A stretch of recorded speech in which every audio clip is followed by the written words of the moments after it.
कि अब आज की जो क्लास है हमारी, उस क्लास में हमको करना बेसिकली ये है कि हम लोग को ना फीचर्स और इम्पोर्टेंस पढ़ देने हैं। और इसको करते ही क्या होगा, आपका ये जो चैप्टर नंबर 4 है जो प्लानिंग कहलाता है, ये क्या हो जाएगा, कंप्लीट हो जाएगा।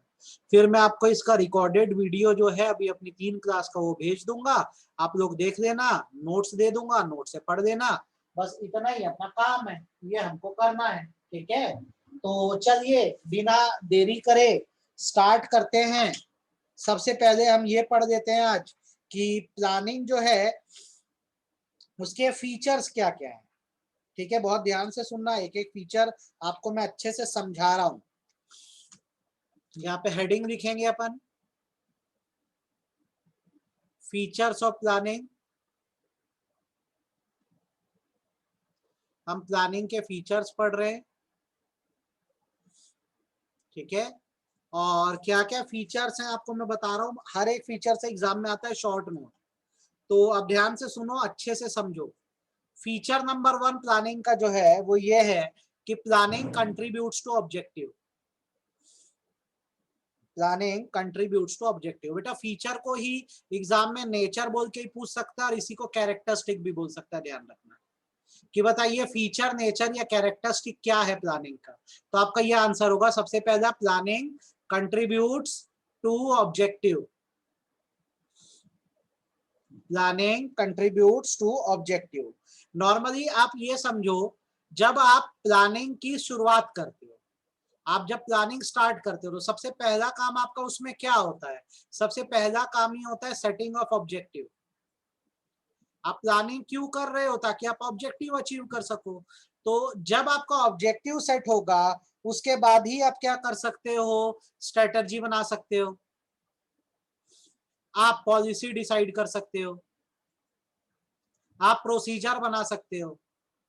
तो बेटा मेरा कहने का मतलब ये है कि प्लानिंग जो है ऑब्जेक्टिव में कंट्रीब्यूट क्यों करता है, क्योंकि अगर ऑब्जेक्टिव या एम ही ना हो तो प्लानिंग किस चीज की करोगे, काय की स्ट्रेटजी बनाओगे, काय का पॉलिसी बनाओगे, काय का प्रोसीजर बनाओगे अगर ऑब्जेक्टिव ना हो तो आपको ये याद रखनी है कि आपको एक एम या ऑब्जेक्टिव तो बनाना होगा। और आपकी जो प्लानिंग चल रही है इसलिए ताकि ये एम या ऑब्जेक्टिव को आप अचीव कर सको। अब आप बताओ, आपको पहला कैरेक्टरिस्टिक समझ आया कि नहीं आया, हाँ या ना। पहला कैरेक्टरिस्टिक समझ आया कि नहीं। जब ऑब्जेक्टिव बनेगा तभी प्लानिंग का काम है, वरना कोई काम नहीं है प्लानिंग का। दूसरी चीज जो प्लानिंग के साथ आपको पता होनी चाहिए वो ये है कि हमारी जो प्लानिंग है, और इससे एग्जाम में ना बेटा शॉर्ट नोट आता है, तो इसको शॉर्ट नोट के हिसाब से अपने को ध्यान रखना होगा। Planning is the primary function of management. Planning is primary function of management. अब आप मुझसे पूछोगे सर प्राइमरी फंक्शन क्या है, तो मैं आपसे एक सवाल पूछूंगा बेसिकली कि मैनेजमेंट के फंक्शन क्या क्या होते हैं, फटाफट बोलो। मैनेजमेंट के फंक्शन क्या क्या होते हैं, बोलो फटाफट बोलो। मैनेजमेंट के क्या क्या फंक्शंस होते हैं, बोलो। मैनेजमेंट के 5 फंक्शंस है, कौन कौन से, फटाफट बोलो, आंसर दो। Very good Ishita, very good खुशी।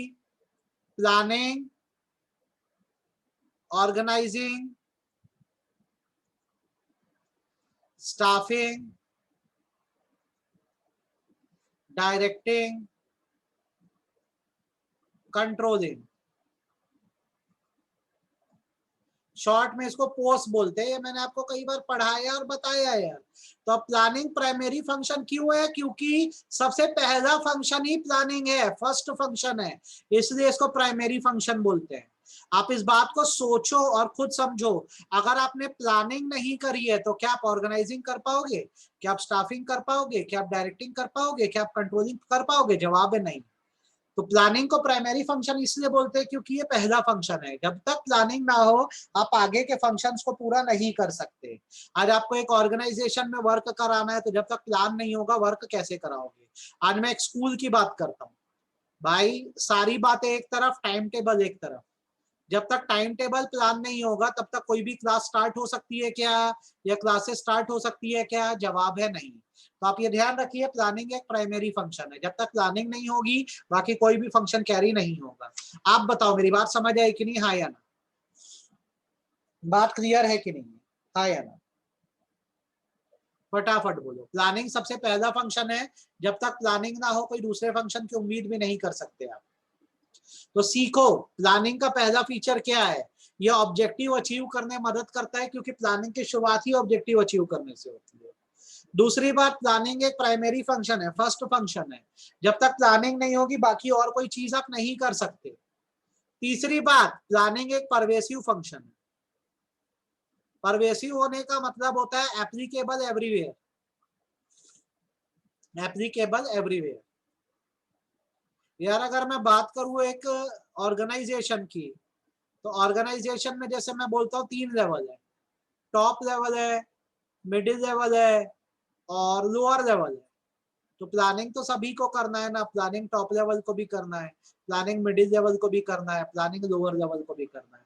तो आपको ये बात सीखनी और समझनी होगी बेटा बहुत अच्छे से। प्लानिंग सिर्फ वन टाइम एक्टिविटी नहीं है, सिंगल एक्टिविटी नहीं है, ये परवेसिव फंक्शन है। मैनेजमेंट के हर एक लेवल पे क्या होता है, प्लानिंग की रिक्वायरमेंट होती है। टॉप लेवल मेन प्लान बनाता है, ठीक, मिडिल लेवल उसको फॉलो करता है और फिर ऑर्डर दे देता है कि इसको लोअर लेवल को कि इस प्लान को पूरा करवाओ। तो प्लानिंग में तो सभी लोग इन्वॉल्व हुए। अब आप बताओ हैंड रेस करके ये वाला फीचर समझ आया कि नहीं आया? 3 फीचर मैंने पढ़ा है। सबसे पहला, प्लानिंग ऑब्जेक्टिव कंट्रीब्यूट करने में मदद करता है, ऑब्जेक्टिव अचीव करने में मदद करता है। दूसरी चीज मैंने आपको क्या बताई, प्लानिंग फर्स्ट फंक्शन है इसलिए इसको प्राइमरी बोलता है, इसे शॉर्ट नोट आता है। तीसरी बात, प्लानिंग परवेसिव फंक्शन है, मैनेजमेंट के हर लेवल पे प्लानिंग करने की जरूरत पड़ेगी पड़ेगी। देन नेक्स्ट फंक्शन सुनो और अच्छे से समझो मेरी बात को। अगला फंक्शन जो मैं बोलूंगा, प्लानिंग जो होती है, एक बात बताओ, पास्ट की जाती है कि फ्यूचर की जाती है? ये आपसे मेरा सवाल है। प्लानिंग किसकी होती है, पास्ट की होती है कि फ्यूचर की होती है? भूतकाल की प्लानिंग करते हैं कि भविष्य काल की प्लानिंग करते हैं?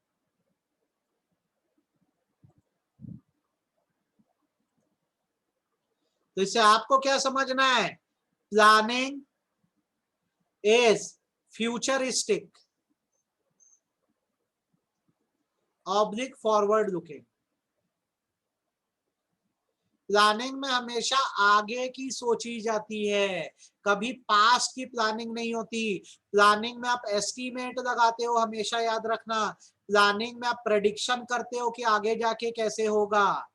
इसलिए बेसिकली ये माना जाता है प्लानिंग हमेशा भविष्य की करनी होती है। आज 12th में हो तो क्लास 11th की प्लानिंग थोड़ी करोगे, 12th में हो तो आगे की लाइफ की प्लानिंग करोगे ना भैया। ये बात आपको ध्यान रखनी है, ठीक है? मेरी बात क्लियर है कि नहीं है, हाँ या ना ये बताओ। प्लानिंग कभी पास्ट की नहीं होती, प्लानिंग हमेशा फ्यूचर की होती है। देन प्लानिंग के साथ आगे समझो feature, planning is always continuous. Planning continuous होती है, प्लानिंग कभी रुक नहीं सकती, ठीक है? आज आपका एक प्लान है, ठीक है, आज आपका प्लान है पार्टी में जाने का। आप चले गए पार्टी में, बढ़िया एंजॉय कर दिया, तब ऐसा थोड़ी ना कि बात खत्म हो गई, जिंदगी में कभी पार्टी में नहीं जाओगे। आज एक पार्टी में गए तो कल हो सकता है दूसरी पार्टी हो, वहां चले जाओ। तो प्लान्स तो आपके कभी नहीं रुकते हैं।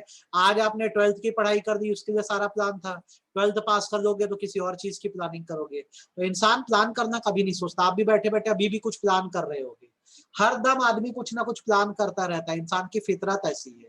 तो प्लानिंग एक कंटिन्यूअस एक्टिविटी है, ये कभी नहीं रुकती। चलो सारी बात रिपीट करते हैं। सबसे पहला, प्लानिंग ऑब्जेक्टिव अचीव करने में मदद करता है, क्योंकि प्लानिंग की शुरुआत ही ऑब्जेक्टिव से होती है। दूसरी बात, प्लानिंग प्राइमरी फंक्शन है, ये फर्स्ट फंक्शन है। अगर प्लानिंग नहीं होगी तो आगे कुछ नहीं हो पाएगा।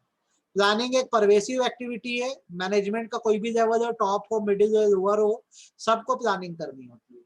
प्लानिंग हमेशा फॉरवर्ड लुकिंग होती है, प्लानिंग में भविष्य की सोची जाती है। और प्लानिंग एक कंटिन्यूअस एक्टिविटी है, प्लानिंग कभी नहीं रुकती। जब एक प्लान सक्सेसफुल होता है तो आप नया प्लान बनाते हो, और प्लान फेल हो जाता है तो फिर से एक नया प्लान बनाते हो, ताकि आप आगे सक्सेस अचीव कर पाओ। देन प्लानिंग के साथ अगला फीचर, टोटल 7 फीचर है, 5 बता दिया हूं। प्लानिंग में डिसीजन मेकिंग इन्वॉल्व होती है, planning involves decision making. Planning में फैसला लेना होता है। हमेशा बेटा याद रखो, जीवन में आप जब भी कुछ प्लान करोगे आपके पास 1000 ऑप्शंस होंगे। आपको क्या करना होगा, बेस्ट ऑप्शन सिलेक्ट करना होगा। जैसे मैं बोलता हूं आपको पैसे वाला बनना है, रिच बनना है, रिच बनने की आप प्लानिंग कर रहे हो, कई ऑप्शन है आपके पास। आप एक बिजनेस चालू कर सकते हो, आप प्रोफेशन कैरी कर सकते हो, आप कहीं नौकरी कर सकते हो, आप स्मगलिंग कर सकते हो, किडनी बेच के भी पैसा कमा सकते हो, ठीक है। और भी बहुत सारे रास्ते पैसा कमाने के। अब आप सब कुछ तो नहीं कर सकते, आपको एक को चुनना होगा और उससे आपको पैसा कमाने की सोचनी होगी। तो आपके पास देखो, जब आपने प्लानिंग स्टार्ट करी बहुत सारे ऑल्टरनेटिव ऑप्शंस थे। आपने जैसे एक ऑप्शन चुना आप नौकरी करोगे, तो आपका ये फैसला हो गया, ये आपका डिसीजन हो गया। अब यही आपकी आगे की लाइफ को क्या करेगा, डिफाइन करेगा कि आगे आप क्या बनोगे, क्या करोगे। तो हाँ, बैंक लूट सकते हैं, एकदम सही बात है, ठीक। तो आपको ये बात सीखनी होगी बेटा, प्लानिंग में जब आप कोई भी चीज दुनिया की प्लान करोगे, ऑप्शन बहुत सारे हैं। आपने जो ऑप्शन चुना, आपकी लाइफ वही आगे जाएगी, आपकी लाइफ वही बनेगी। लाइक जब मैं क्लास 12th में था, तो मेरे को आगे कुछ करना था, तो मेरे पास 3 ऑप्शन थे। मैं सीए कर सकता था, मैं सीएस कर सकता था, मैं सीएमए कर सकता था। मैंने सीएस चुना, तो मेरी लाइफ आगे ऐसे ही है कि मेरे को सीएस का काम करना है। अब मैं थोड़ी ना सीए या सीएमए करते बैठूंगा। तो बात इतनी सी होती है कि आपको फैसला लेना होता है कि आप आगे जाके क्या करने वाले हैं। आप बताइए, आपको ये बात समझ आई कि नहीं, हाँ या ना। आपके पास हमेशा प्लानिंग में ऑप्शंस बहुत सारे होंगे, आप जो ऑप्शन चुनोगे वही फैसला आपको आगे रिजल्ट देगा। आ गया। And at last, planning is mental exercise. Planning is mental exercise. यहाँ पे हाथ पैर नहीं चलाना है, ये एक थिंकिंग प्रोसेस है। प्लानिंग एक थिंकिंग प्रोसेस है, इसे इंटेलेक्चुअल प्रोसेस भी बोलते हैं। यहां पर इंसान को अपना माइंड अप्लाई करना होता है, अपना दिमाग अप्लाई करना होता है।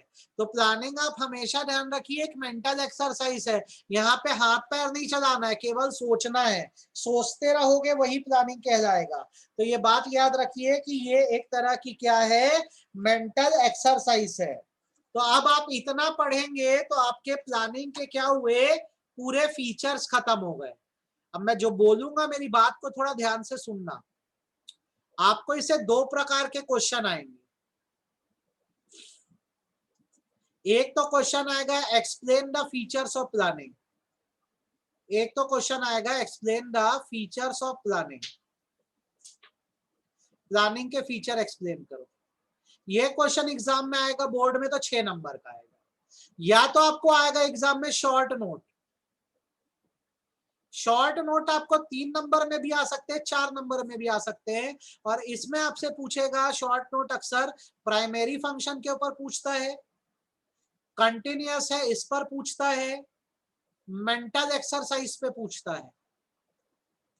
तो अगर शॉर्ट नोट आया है तो आप शॉर्ट नोट भी लिख सको, नोट्स दूंगा पढ़ डालना उससे। तो आप मेरे को हैंड रेस करके बताओ, मैंने जो पढ़ाया आपको समझ आया कि नहीं आया, हाँ या ना। मैंने आपको जो बताया आपको सबको समझ आया कि नहीं आया, आप लोग मेरे को बताओ, ठीक है। और कोई दिक्कत या डाउट हो तो बताना। किसका फोन है, हाँ? आपको अच्छे समझ आ गया सभी को, आई होप आ गया होगा। ये क्वेश्चंस आते हैं और ये फीचर है, ये आपको एकदम अच्छे से क्या करना है, ध्यान रखना है। अब लास्ट टॉपिक पे आते हैं और हमारा प्लानिंग चैप्टर खत्म हो जाएगा। हम आते हैं बेटा प्लानिंग के इंपॉर्टेंस क्या है। इंपॉर्टेंस पे आप लोग ना ज्यादा फोकस मत करना, पढ़े ध्यान रहा तो लिख देना, नहीं तो इग्नोर करना, क्योंकि इंपॉर्टेंस से क्वेश्चन ना के बराबर आते हैं। क्या इंपॉर्टेंस क्या है, प्लानिंग क्यों करें हम, what are the importance of planning. तो सबसे पहली बात, प्लानिंग प्रोवाइड्स डायरेक्शन। प्लानिंग हमको रास्ता दिखाता है, करना क्या है। अगर प्लान नहीं होगा तो लाइफ में करोगे क्या। ये आपको कोर्स ऑफ एक्शन बताता है कि फ्यूचर में आप कैसे आगे बढ़ोगे। फ्यूचर कोर्स ऑफ एक्शन बताता है भविष्य में आपको क्या करना है। तो प्लानिंग आपकी डायरेक्शन देने में मदद करता है। दूसरा, प्लानिंग करने से दूसरा फायदा ये होता है कि यदि आपने प्लानिंग करे हैं तो इससे जो होता है अनसर्टेनिटी का रिस्क खत्म हो जाता है। अब आप मुझसे पूछोगे अनसर्टेनिटी मतलब क्या, तो भविष्य में क्या होगा आपको भी नहीं पता है। क्या आप लोग को पता है क्या 12th बोर्ड का पेपर होगा कि नहीं होगा? You don't know. अच्छा, पेपर हो भी गया तो पेपर कैसा आएगा ये पता है क्या? आपको नहीं पता है। लेकिन आज से आप एकदम प्रॉपरली अपनी स्टडी प्लान कर लोगे तो आप कम से कम प्रिपेयर्ड तो हो। बोर्ड हुआ तो भी ठीक, नहीं हुआ तो भी ठीक, हम निपटा देंगे। तो प्लानिंग का सेकंड इंपॉर्टेंस ये है कि आपको ये अनसर्टेनिटीज से बचाता है। भविष्य में चीजें क्लियर नहीं है क्या होगा, थिंग्स आर नॉट क्लियर, इसे अनसर्टेनिटी बोलते हैं। 12th बोर्ड होगा कि नहीं हमको नहीं पता, और हो गया तो पेपर कैसा आएगा ये भी हमको नहीं पता। लेकिन आज से अगर हमने अपनी स्टडी की प्लानिंग कर दी है तो कल को क्या होगा हमको खतरा कम होगा। आज आप प्लान कर दो ना भाई, कोविड तो आगे खत्म थोड़ी ना हुआ है, आने ही वाला है, आएगा भी। आज वैक्सीनेशन लगवा लो तो कम से कम तैयार तो हो कि फ्यूचर में जो भी हो जाए आप पर कम असर होगा। आप बताओ कितना समझ आया आपको? आपको समझ आई कि नहीं आई बात, हाँ या ना, कि गई सिर के ऊपर से? तो बात को समझो भाई, प्लानिंग आपको रास्ता दिखाता है, प्लानिंग अनसर्टेनिटीज को कम करता है, लोगों के मन के डाउट्स को हटाता है, इसलिए हमेशा प्रिपेयर्ड रहो आप। ठीक है। तीसरी बात जो आपको समझनी है वो ये है कि प्लानिंग रिड्यूसेस वेस्टफुल एक्टिविटी। आप हमेशा याद रखो जिस ऑर्गेनाइजेशन ने प्लानिंग करी है, ठीक है, उसके रिसोर्सेस नहीं वेस्ट होगी। लेकिन जिस ऑर्गेनाइजेशन ने प्लानिंग नहीं करी है उनके रिसोर्सेस वेस्ट हो जाएगी। जैसे दो सिचुएशन ले रहा हूं, एक घर में शादी है, कितने लोगों को बुलाना है ये पता नहीं है, तो आपको क्या लगता है यहाँ पे पैसा बचेगा कि वेस्ट हो जाएगा, सेव हो जाएगा कि वेस्ट हो जाएगा, क्या लगता है? पता नहीं है कितने लोग शादी में आएंगे, शायद 100 भी आ सकते हैं, शायद 1000 भी आ सकते हैं, तो पैसा क्या होगा यहाँ पे, पूरा डूब जाएगा भाई, सीधी सी बात है। अब आपने सोचा था कि मेरी शादी में तो 1000 लोग आएंगे, तो खाना 1000 लोग का बनवा दिए, आए 50 लोग, तो पूरा खाना फेंकने में गया, वेस्ट हो गया। और सपोज करो आपने एकदम प्लानिंग करी है कि अगर शादी है तो हम देखकर काट देंगे, शादी में केवल 100 लोग आएंगे, उससे ज्यादा नहीं आएंगे, तो आपने खाना भी 100 लोग का ही बनवाया है, तो आपका बहुत पैसा भी बच गया और समय भी बच गया। तो बात इतनी सी है कि प्लानिंग कर देने से वेस्टेज कम होता है, नुकसान कम होता है। आई होप आपको मेरी बात समझ आई होगी और दिक्कत नहीं गई होगी। तो देखो प्लानिंग के 3 फायदे या इंपॉर्टेंस, रास्ता दिख जाता है फ्यूचर को लेकर, अनसर्टेनिटीज कम होती हैं, वेस्ट कम होता है। नेक्स्ट जो फायदा है वो ये है कि planning helps in decision making. जब आप प्लानिंग करते हो तो फैसला लेना आसान हो जाता है। आप कहीं अगर कंफ्यूज हो और अगर एकदम आपने पहले से किसी चीज की प्लानिंग करी थी तो आप फैसले आराम से ले पाओगे, फैसले लेने में आपको दिक्कत नहीं जाएगी, आप एडवांस में चीजों के बारे में सोच सकोगे, एडवांस में गोल सेट कर सकोगे। शायद ये बात आपको नहीं समझ आई है तो मैं आपको दोबारा बता दे रहा हूं। आप अगर प्रॉपरली प्लान करे हो, जैसे आपने फाइनेंशियल प्लानिंग करी है, पैसे को लेकर अगर आपने प्लान करके रखा है कि पैसे को कहाँ कहाँ लगाना है, तो आपके लिए डिसीजन लेना आसान होगा कि आपको पैसा कहाँ लगाना है। और अगर आपके पास पैसे हैं, पड़े हुए हैं, और आप अपने पैसे को लेकर प्लान नहीं करते हो कि इस पैसे का क्या करना है, तो पैसे पड़े पड़े कहाँ जाएंगे पता नहीं लगेगा, पूरे वेस्ट हो जाएंगे, डूब जाएंगे। बोलते हैं ना पैसा पानी की तरह बहता है। तो प्लानिंग फैसला लेने में मदद करता है। यदि आपने प्लानिंग करी है तो आप डिसीजन आराम से ले सकते हो। चलिए रिपीट करते हैं बातों को। सबसे पहला, प्लानिंग हमें रास्ता दिखाता है। दूसरा, प्लानिंग जो होता है अनसर्टेनिटीज को कम करता है, प्लानिंग से वेस्टेज कम होता है, प्लानिंग से फैसला लेना आसान हो जाता है, और at last planning establishes standard for controlling. Planning जो होता है कंट्रोलिंग के लिए स्टैंडर्ड बनाता है। कंट्रोलिंग मतलब क्या होता है, परफॉर्मेंस चेक होता है। कंट्रोलिंग मतलब परफॉर्मेंस चेक होता है। तो फंडा क्या है यार, ये समझो, आज आप प्लान करोगे तभी तो कल परफॉर्म करोगे, और जब परफॉर्म करोगे तभी तो परफॉर्मेंस चेक होगी। तो आपको इस बात को यहीं से दिमाग में बिठा लेना है और याद रखना है कि जब प्लानिंग होगी तभी कंट्रोलिंग होगी। अगर प्लानिंग नहीं है तो कंट्रोलिंग नहीं होगी। आज पढ़ाई प्लान करोगे ना, तभी मन से डर हटेगा तो जाके एग्जाम दोगे। जब एग्जाम दोगे ना तभी रिजल्ट आएगा, वरना रिजल्ट कैसे आएगा। तो आपको ये बात समझनी है बेटा। क्या समझनी है? कि प्लानिंग है तभी परफॉर्मेंस चेक हो पाएगी, वरना परफॉर्मेंस चेक नहीं हो सकती। अब आप हैंड रेस करके बताओ, मेरी कही हर एक बात आपको समझ आई कि नहीं, हाँ या ना? मेरी कही हर एक बात आपको समझ आई कि हाँ या ना, ये बताओ। आ गई? तो अब समझो मेरी बात को।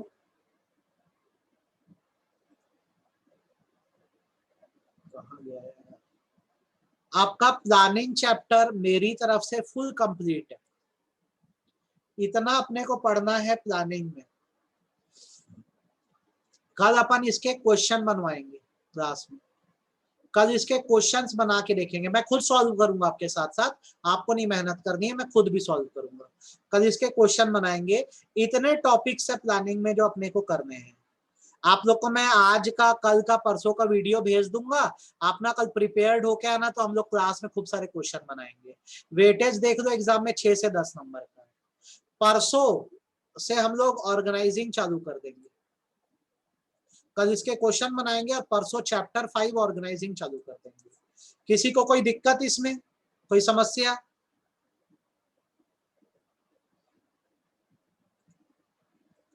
तो ऐसा ही कर दे। एब्सेंट थोड़ा मत हो, सभी लोग आओ क्लास में, दूसरों को भी बोलो आने के लिए, क्योंकि अभी जो पढ़ रहे हो बहुत ज्यादा इंपॉर्टेंट चल रहा है। एब्सेंट तो आप होना भी अफोर्ड नहीं कर सकते, आपको आना ही पड़ेगा क्लास में और एकदम अच्छे से पढ़िए, ठीक है? That's it for today, thank you so much. ये वीडियो मैं भेज दूंगा।